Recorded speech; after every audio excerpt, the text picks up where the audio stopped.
Hello and welcome to the Flourishing Introvert Talks with me, Jo Rawbone. This is the podcast that celebrates the natural gifts of introverts so that we can flourish in all situations. Episode 227. The digital overwhelm. In today's hyper-connected world, digital technology plays an indispensable role in our daily lives. From smartphones and email and messaging apps and social media, we are constantly bombarded with information, notifications, and the pressure to stay connected. While this always-on culture can be overwhelming for anyone, introverts like us often find ourselves particularly affected. By understanding the unique challenges introverts face and exploring effective strategies to manage digital overwhelm, introverts can navigate these current times and still preserve their energy and well-being. Dear gentle listeners, allow me to take you on a journey to explore the paradox of the 21st century. We know how many of us prefer the online or virtual world, and as I see it, that's where the problem begins. When we're out there in the face-to-face world, we tend to be acutely aware of our social, emotional and mental batteries. We know so well the charge they hold and how they are draining without really checking. We just know. But something dark happens in the digital world, and we're not so aware of that sense of foreboding. The clever social and computer scientists have worked out how to make the digital world addictive.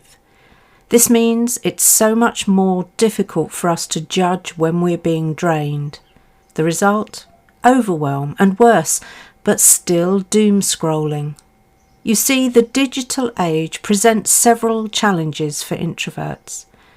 First, there's this constant connectivity. This expectation to be always available and responsive can be exhausting. How many memes have you seen that appear to show an introvert staring at their smartphone until it stops ringing? The second challenge is information overload. A continuous stream of information from various sources can lead to cognitive overload. We are already overstimulated mentally, so this barrage of information is simply too much. Then number 3, there's the social media pressure.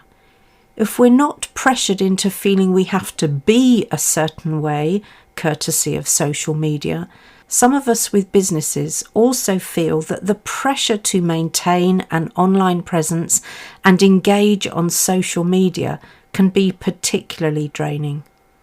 And the fourth challenge, as I see it, the lack of privacy. The blurring of boundaries between personal and professional life can invade an introvert's need for solitude. How many of you share things on social media that you probably wouldn't dream of sharing in person? I chuckle every time I see an introvert complain about small talk, and yet they post and respond to the most vacuous of questions. What's that if it's not small talk? And there will be those who say, yeah, but it's not compulsory when it's on social media. Neither is it in real life. So we always have choices. I guess we need to know how to be skilled in exercising those choices without being rude. The digital age also interferes with our work and productivity. When I'm delivering courses with individuals at all levels in an organisation, I'm still surprised, A, that they have their smartphone or two on the desk at all times, and B, at how often they pick it up just to check. The phone hasn't buzzed or vibrated, but they need to check anyway. Smartphone addiction is real, people. When I dare to suggest that in order to be focused and more productive in the workplace, people could put their personal phones on aeroplane mode when they get into work, the protests are thrown my way thick and fast. But what if somebody needs me? Have we really become so indispensable or addicted to instant gratification that people cannot wait an hour or two? And can we not spend an hour or two doing honest labour without checking out? People say to me, but I might miss a friend's update or something exciting. You may in the moment. And when you're at work, your employer is paying for your time and attention. When your friend pays your salary, by all means focus on them. But until then, focus on the paid work. Do I sound old-fashioned and harsh? Maybe, and I'll make no apology for it. You see, productivity is just one of the ways we're negatively impacted by tech these days. The always-on expectation creates cognitive and emotional fatigue.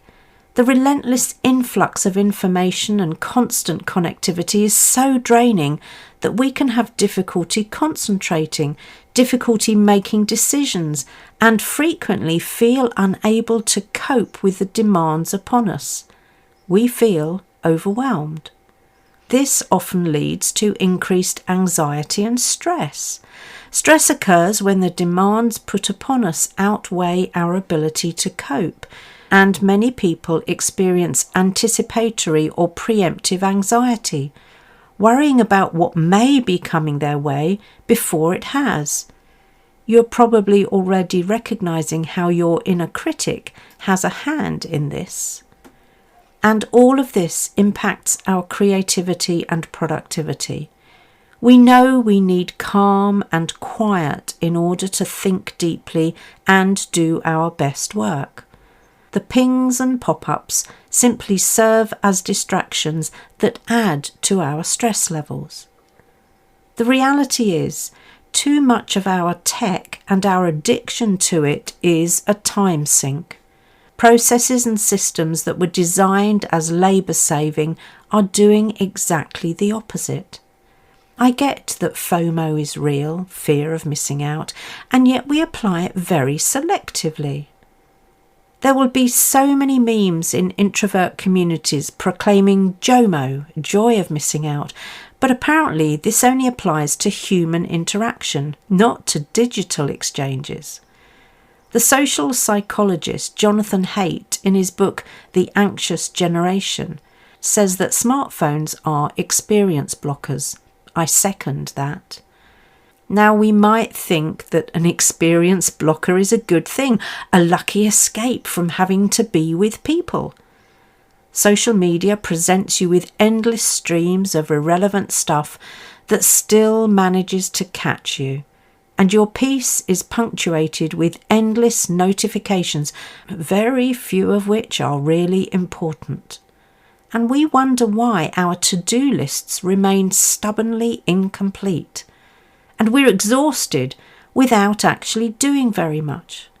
Well, much that's productive, generative, or fulfilling anyway. But here's the harsh reality. Life involves connection and interactions, at least until we're all replaced by robots and AI. And this will be an unpopular notion for some of the anxious, shy, and misanthropic introverts, as humans, we all need positive human connection, even we introverts. I fear that the digital world is de-skilling us in our abilities to have meaningful human interactions. The more we immerse ourselves using tech to communicate, the more awkward we're going to feel and be in face-to-face situations. I already work with clients who fear making phone calls and will email back and forth, extending interminably the time it takes to sort things.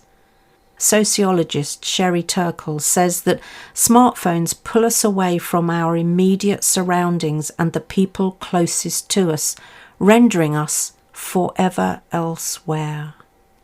Again, this may sound like nirvana to some introverts, but we live in a peopled world and therefore need to be skilled at peopling, albeit for brief, meaningful interactions.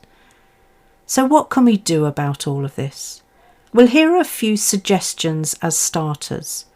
Number 1, set and hold some tech boundaries. You're not going to like many of these ideas, but then what's good for us is not always nice. Let's start by establishing digital detox periods. My team encourage me to have weekends free from technology. I don't always manage it, but I'm much better than I was. And I have a tech-free retreat on the horizon, which I know is going to do me the world of good. Then you could create tech-free zones. The place to start here has to be the dining table and the bedroom. The former improves digestion and communication, whilst the latter makes deep, unbroken sleep more likely. And finally, on the boundary front, limit social media use. There are really only 2 platforms I look at regularly, even though I have content scheduled on other platforms. Then I only tend to look at certain times, not every hour of the day. If you're really committed, you could try using one of the apps that monitor and limit screen time. Number 2 is about prioritizing self-care. We know that without this, we are on the slippery slope from overwhelm to burnout. So how about doing something to calm the mind and feed the soul and keep us present, like mindful reading, meditation, or walking? You could also think about doing something creative, making music, painting, drawing, sewing, or some other craft that gives you joy. And of course, you can always get physical, preferably out in nature. And of course, it's entirely possible to combine these 3, which is going to really enhance the benefit. My third suggestion might sound counterintuitive, but stick with me for a moment. If you enhance your digital literacy, you'll be able to use technology more effectively and therefore prevent some of the overwhelm. So let's start by managing notifications so you're prioritizing what's essential and minimizing the unnecessary to reduce distractions. Then you could use productivity tools and apps to organize tasks and manage your workload more effectively. And how about creating new tech habits that work for you? For instance, you decide when you will open your emails so you're not controlled by them. So I invite you to consider these options and decide which you want to take on. You can always stay overwhelmed if that's your choice, but there is an alternative, and the alternative is you exercising your discipline, power and control. Navigating the always-on world of digital technology presents unique challenges for introverts, but with the right strategies, we can manage digital overwhelm by setting boundaries, prioritizing self-care and enhancing digital literacy so we preserve our energy and well-being. Now, if I tried to draw any kind of conclusion from this episode, it's this. Like much in life, we are more in control of how we use tech than perhaps we have allowed thus far. Maybe that's easier for me to say, as I remember the introduction of computers and the mobile phone. I know that life and work existed before they did, and, dare I say, productivity was often much better back then. Heresy, I know. We can continue to complain that social media is a soul-sucking demon stealing our life right before our very eyes. After all, almost everyone has a device in their pocket which keeps them endlessly connected to the world. Phone calls, emails, messaging, social media, you name it. We're expected to be on it, responding immediately. And your smartphone could stay in your pocket or drawer or bag for longer periods. Is that a hard habit to break? You betcha. Is it worth it? I'll let you decide. For me, the answer is most definitely yes, as I value my time, my well-being and myself. If you enjoyed this episode as much as I did, then please subscribe, rate us and leave a comment, because we know that helps other people find the podcast. And if other people find us, other introverts can flourish. You are listening to an Intentional Media Production podcast.